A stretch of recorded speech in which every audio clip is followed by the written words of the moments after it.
এসেছে আবার ইলেকশন, জিতবে ধানের শীষ, জিতবে জনগণ।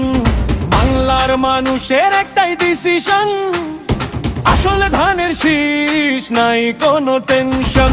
এসেছে আবার ইলেকশন, জিতবে ধানের শীষ, জিতবে জনগণ। বাংলার মানুষের একটাই ডিসিশন, আসলে ধানের শীষ, নাই কোনো টেনশন। বাংলাদেশ জিন্দাবাদ, জিতবে ধানের শীষ।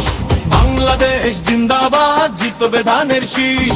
বাংলাদেশ জিন্দাবাদ, জিতবে ধানের শীষ। বাংলাদেশ জিন্দাবাদ, জিতবে ধানের শীষ। খালেদা জিয়ার সালামিন ধানের শীষে ভোট।